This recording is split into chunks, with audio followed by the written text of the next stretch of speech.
ఈరోజు మేము బిర్యానీ చేసుకున్నాము. దాన్ని చూద్దరు. కొంచెం పని ఉండి వెళ్ళాను.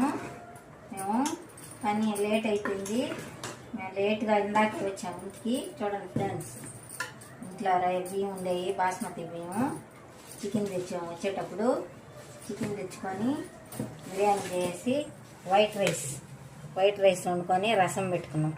ఫ్రెండ్స్ చూడండి, మాకు ఇట్లా పొడి పొడిగా వస్తుందంటే రైస్ ఏంటంటే మనం బాస్మతి రైసు తెచ్చుకొని ఒక నెల అట్లా స్టాక్ పెట్టుకుంటాం. మన ఇంట్లో పురుగులు అవి పట్టకుండా లవంగాలు వేసి ఒక డబ్బాలో పెట్టుకొని మూత వేసుకుంటే మనం ఒక నెల స్టాక్ చేసుకొని అప్పుడు వండుకున్నాం అనుకో, ఇంత పొడిగా ఇంకా పొడిగా పడుతుంది రైసు. సలారాలు వేడివేడిగా ఉంది కాబట్టి మనము ఇప్పుడు తెచ్చుకున్నాం అనుకో ముద్దగా ఉంటుంది ఫ్రెండ్స్.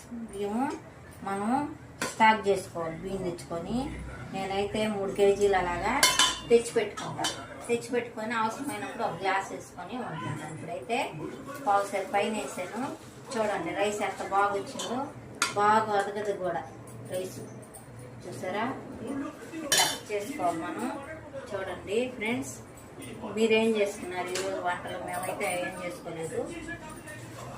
మధ్యాహ్నం లేట్ అయిపోయింది వచ్చారికి, అందుకని మేము ఇప్పుడు వచ్చి మా పాప బిర్యానీ చేసింది. బిర్యానీ చేసి వైట్ రైస్ చేసాము. చూపిస్తున్నాను. చూడండి ఫ్రెండ్స్,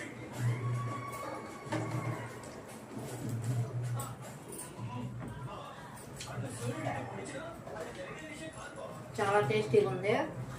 ఎందువల్ల అంటే చూడండి, రైసు బాగా ఉంటే బాగా వస్తుంది. నేను ఒకరోజు రైస్ కూడా ఉత్త రైస్ అన్నం వండి చూపిస్తాను, ఏదో కర్రీ పెట్టి. అప్పుడు చూడండి ఎంత బాగా వస్తాయి. చాలా టేస్టీగా ఉంది ఫ్రెండ్స్.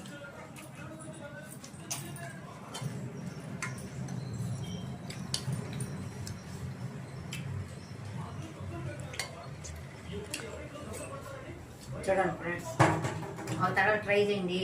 ఇట్లా ట్రై చేసి బియ్యం స్టాక్ చేసుకొని చేసి నా కామెంట్ రూపంలో తెలియజేయండి. ఉంటా ఫ్రెండ్స్, బాయ్.